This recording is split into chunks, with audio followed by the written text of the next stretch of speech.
வாழ்க வளமுடன். எல்லாருக்கும் வணக்கம். ஸோ இந்த வீடியோல என்ன பார்க்க போறோம்னாங்க, அதாவது தியானத்துக்கும் புரிதல் பக்குவம் அப்படின்னு ஒரு சப்ஜெக்ட் இருக்கு ஆன்மீகத்துல. இந்த 2த்துக்கும் உள்ள மேஜர் டிஃபரன்ஸ் என்ன? எப்படி தியானத்த விட இந்த புரிதல் பக்குவம்ங்கிறது எப்படி உயர்ந்தது? எப்படி ஒண்ணோட ஒண்ணு பின்னி பிணைந்தது? அப்படிங்கிற ஒரு இம்பார்ட்டன்ட் சப்ஜெக்ட் தான். ஸோ நான் பேச விரும்புற டாபிக்ஸுங்க, நான் படிச்ச புஸ்தகங்கள், என்னோட தியான பயணத்துல எத்தனையோ விஷயங்கள் இருக்கு. சும்மா ஏதோ பேசணும்னு பேசலாம். ஆனா, எது ரொம்ப ஒரு யூனிக்கான விஷயமோ, யூனிக்கான பதிவோ, அந்த மாரி தான் நான் குடுக்கணும்னு ட்ரை பண்றேன். ஸோ, இந்த ஆன்மீக விஷயங்கள், இந்த இதுல இந்த தியானம்ங்கிற சப்ஜெக்ட் அப்படிங்கிறதும், புரிதல் பக்குவம் அப்படிங்கிறதும் ரொம்ப முக்கியமானது. அதாவது ஏன் தியானம் என்னுடைய வாழ்க்கையில, என்னோட தியான பயணத்துல, இந்த ஆன்மீக பயணத்துல, நான் இத அ ரொம்ப வருஷம் கழிச்சு தான் இத நான் கண்டுபிடிச்சேன். அதாவதுங்க எப்படின்னா, இப்ப நம்ம ஆரம்பத்துல தியானம் கத்துக்கிறப்ப, குண்டலினி தியானம் இருக்கு, வாசி யோகம் இருக்கு, விபாசனா தியானம் இருக்கு, கிரியா யோகம் இருக்கு, பக்தி யோகம், ஞான யோகம் எத்தனையோ மகான்கள் தமிழ்நாட்டுல விதவிதமான மெத்தட்ஸ் சொல்லித் தருவாங்க. ஆனா இந்த தியானம்லாம் எப்படின்னா உங்களுக்கு உங்களுக்கு ஒரு ஒரு எனர்ஜி குடுக்கும். ஒரு விதமான ஒரு நோய் இருந்தா குணமாகும், பணம் வசீகரமாகும், சித்துகள்லாம் கிடைக்கும். இந்த மாரி விஷயங்கள்லாம் நடக்கும் நெறையா. அப்புறம் உங்களுடைய மன சுழற்சி வேகத்த குறைக்கும். இப்போ உங்களுக்கு ஒரு பீஸ் ஆஃப் மைண்ட் கிடைக்கிற மாரி ஒரு ஃபீலிங் இருக்கும். இதெல்லாம் ஒரு ட்ராக். இது ஒரு ஒரு காலத்துல நான் ரொம்ப தேடி தேடி போய் கத்துக்கிட்டேன். இவங்க என்ன தியானம் கத்துக் குடுக்குறாங்க, அவங்க என்ன கத்துக் குடுக்குறாங்க, அந்த மாரி ஒரு பயணம் இருந்தது. இது ஒரு தனி ட்ராக்கு. இன்னொரு ட்ராக் இருக்கு. அது என்னன்னா, இந்த ஞானம் அதாவது ஒரு புரிதல். வ அந்த புரிதல் பக்குவம் அப்படிங்கிறது. இப்ப புத்தரே 12 வருஷம் தியானம் பண்ணப்ப படாத பாடுபட்டாரு. அவர் போகாத குருமார்கள் கிடையாது, பார்க்காத இது கிடையாது. ஆனா 12 வருஷத்துல எதுவுமே வேணான்னு விடுறப்ப தான் அவருக்கு சடனா அந்த ஒரு ஞானம்ங்கிறது, அந்த புரிதல்ங்கிறது, பக்குவம்ங்கிறது வருது.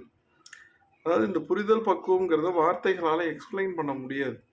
புரிதல் பக்குவம்னா, ஓகே வாழ்க்கைன்னா இவ்வளோதான். ப்ளஷர்னா இவ்வளோதான். அ பணம்னா இவ்வளோதான். அப்படின்னு ஒவ்வொரு விஷயம் இருக்கு இல்லையா? தியானம்னா இவ்வளோதான். அ ஆன்மீகம்னா இவ்வளோதான்.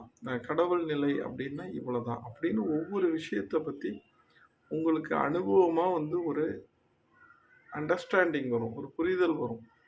அது உங்க சொந்த அனுபவத்துல வரும். நீங்க ஒரு புஸ்தகத்த படிக்கிறனாலயோ, இப்ப நான் சொல்ற மாரி யாராவது சொல்றத கேட்கறனாலயோலாம் உங்களுக்கு வராது. தன்னால உங்களுக்கு அந்த புரிதலும், பக்குவமும் வரும். அது நீங்க தேடுதல தொடர்ந்து பயணம் பயணம் பண்ணிக்கிட்டே இருக்கிறப்ப, ஒரு ஸ்டேஜ்ல அந்த தேடுதலே வேண்டான்னு நீங்க விட்டுறணும்னு நெனைக்கிறப்ப, நீங்க சும்மா இருக்கிறப்ப, எப்போ வரும்னு தெரியாது. அந்த ஒரு புரிதல் பக்குவம்ங்கிறது சடனா ஒன் டே ஃபிளாஷ் ஆகி வரும். பல கஷ்டங்கள அனுபவிச்சும் வரும். பல தியான முறைகள தேடியும் வருவோம். இல்ல குடும்பங்கள்ல இருந்து நம்ம கர்மாக்கள கழிக்கிற மாரி சூழ்நிலைகள். இந்த மாரி எந்த விதத்தில வரும்னு நம்ம சொல்ல முடியாது. அந்த புரிதல் பக்குவம்ங்கிறது சடனா உங்களுக்கு வர ஆரம்பிக்கும். அப்போ வர்றப்ப தான் உங்களுக்கு டோட்டலா உங்க உடம்பு, மனசு எல்லாமே உங்களுடைய அப்படியே உங்களுக்கு ஒரு ஒரு ஒரு பீஸ் ஆஃப் மைண்ட, ஒரு அமைதிய நீங்க ரியலைஸ் பண்ண முடியும். அதுக்கப்புறம் உங்களுக்கு எதுவுமே உங்கள டிஸ்டர்ப் பண்ணாது.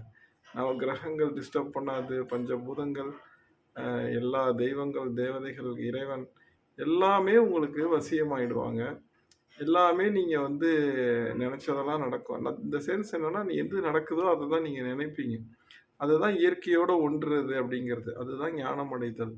அதான் விழிப்படைதல். ஸோ அந்த புரிதல் பக்குவம்ங்கிறது, அது தன்னால தான் உங்களுக்கு ஏதோ ஒரு ஏஜ்ல வரும். அது யாருக்கு எப்போ வரும்னு தெரியாது. சில பேருக்கு 20 வயசுலயே வந்துரும். சில பேருக்கு 30 வயசுல வரும். சில பேர் 50 வயசுல வரும்.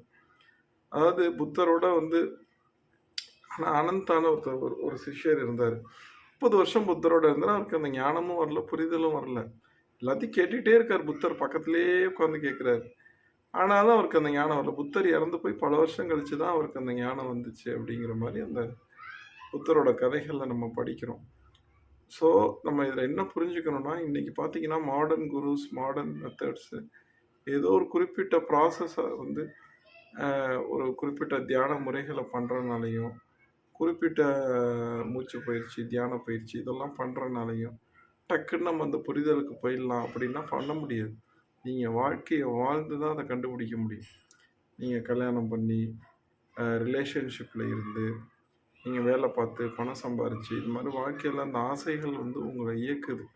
ஸோ தொடர்ந்து அந்த ஆசைகள் இயக்குறப்ப, அந்த ஒவ்வொரு ஆசையும் உங்களுக்கு எப்படி வந்து ஒரு ஒரு சிக்கலை ஏற்படுத்துது, ஒரு சிறையை ஏற்படுத்துது, உங்களுக்கு எப்படி ஒரு துன்பத்தை ஏற்படுத்துதுங்கிறத உங்களுக்கு எப்ப அனுபவமா புரியுதோ, அப்பதான் உங்களுடைய அந்த ஆசையை நோக்கி போகக்கூடிய அந்த உங்களுக்கு அந்த அந்த மனம் வந்து அடங்க ஆரம்பிக்கும். அதுக்கு புரியணும். ஆனா மனசு கடைசி வரைக்கும் உங்கள உணர விடாது. கடைசி வரைக்கும் இன்னும் இப்படி அப்படி பண்ணா சரியாயிடும், இப்படி பண்ணா சரியாயிடும். நீ எக்ஸ்டர்னலா இத சாதிச்சா சரியாயிடும், அத சாதிச்சா சரியாயிடும் அப்படின்னு உங்கள ஏமாத்தி, ஏமாத்தி சாகுற வரைக்கும் உங்கள டிரைவ் பண்ணிக்கிட்டே இருக்கும். ஸோ, அதுதான் நீங்க வந்து ஜாக்கிரதையா கவனிக்கணும். விளையாட்டுத்தனமா கவனிக்கணும். இதுல ஒண்ணும் நத்திங் சீரியஸ்.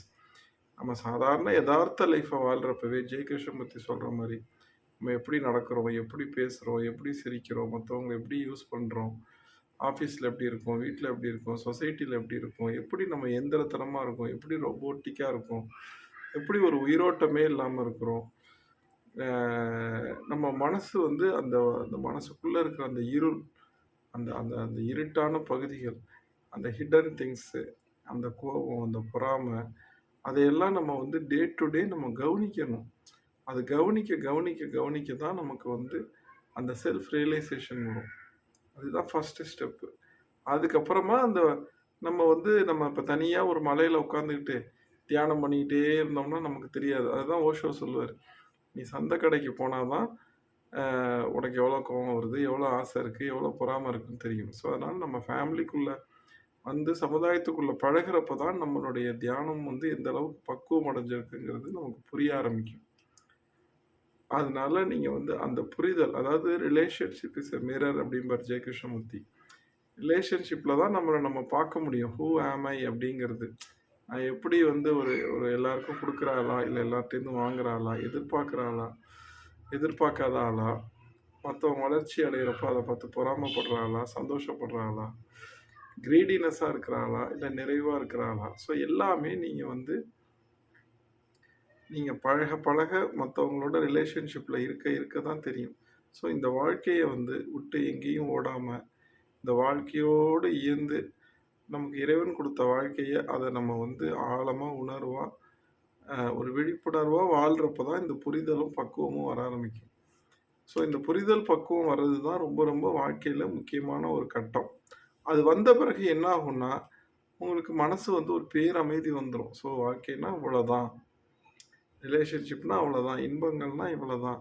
மகிழ்ச்சினா இவ்வளோதான். பணம்னா ஒரு அவ்வளோதான். பணம்னா இத வச்சு ஏதோ கம்ஃபர்ட்டா வாழலாமே ஒழிய, அதெல்லாம் நமக்கு பீஸ்ஃபுல்லோ, நிம்மதியோ, தூக்கத்தையோ கொண்டு வராது. இது மாரி ஒவ்வொன்ன பத்தியும் ஒரு புரிதல், ஆழமான புரிதல் வரும்.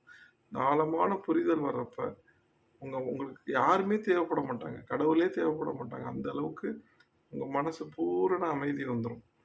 ஸோ அந்த புரிதலும், பக்குவமும் நோக்கி தான் நம்மளுடைய வாழ்க்கை பயணமே. நம்ம விரும்பினாலும், விரும்பாட்டியுமே. அந்த புரிதலும், பக்குவமும் தான் ஞானம் அப்படின்னு சொல்லுவாங்க. ஸோ ஞானம் அடைதல், விழிப்படைதல் அப்படிங்கிறது. அது வந்து ஒருத்தருக்கு எப்போ வருங்கிறது நமக்கு தெரியாது.